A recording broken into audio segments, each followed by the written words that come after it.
Добар ден, би сакал една кратка изјава околу ова. Вчера излеговме, директно сакав да се соочам со барањата на лозарите кои го блокираа патот.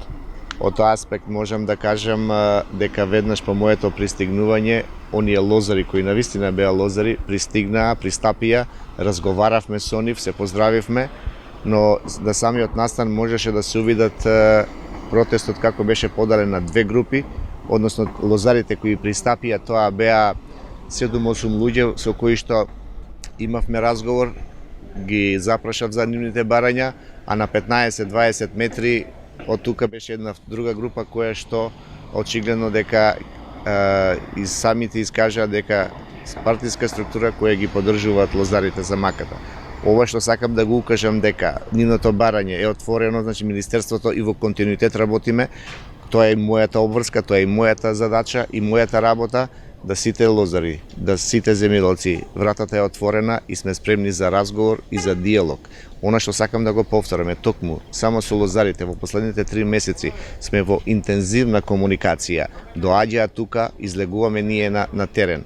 Од она што е веќе разговарано, имајќи ги на ум целата ова бербена реколта на самото грозје, укажано е дека ова година ќе интервенираме со мерка поголема од минатата година.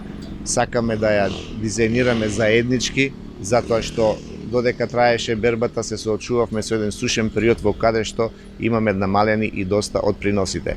Она што сакам да го истакнам, дека вчера одредени лозари подпаднаа под притисоци од познати причини од другата страна, затоа апелирам до лозарите и до земјоделците да не подпаѓаат под интересни од други структури, пред се во овој случај да кажеме партиски структури. Само еден пример, бидејќи стигнавме на настанот 15 на минути порано. Имавме прилика да видиме како со автобуси се носат луѓе од Емир Капија, кои што во нивните разговори самите кажаа дека се партиски представници и дека со земјоделството многу и не ги интересира, но дадува таква поддршка.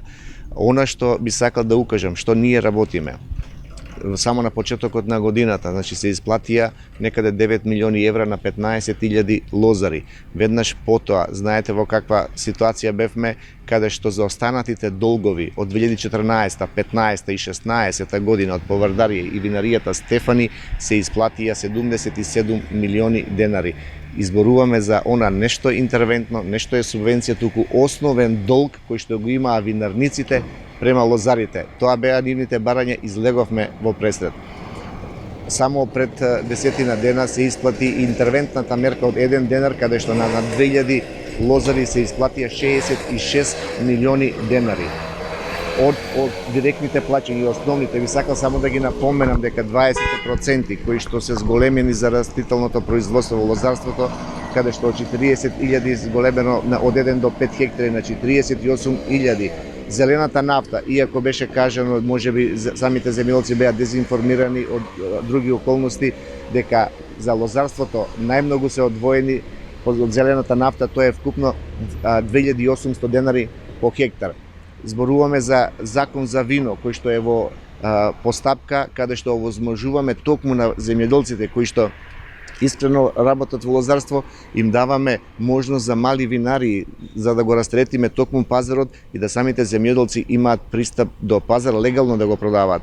Напоменавме пред неколку месеци беше донесен и законот за акцизи, каде токму на ваква група, односно на лозарите, им се дадоа посебни привилегии да акцизата до 1000 литри, да кажеме, алкохол можат да биде 10 денари наредната година и во наредните 3 години се зголемува максимум до 30 денари. Така од тој аспект правиме се и остануваме отворени. На крајот пак апелот е дека Министерството е отворено, тоа е мојата работа, секогаш се добре дојдени да разговараме за нивните барања, но велам дека сите барања треба да бидат поставени на издржани, на анализа направена добра и резултатот што ќе го направиме, односно договорот, треба да биде заеднички.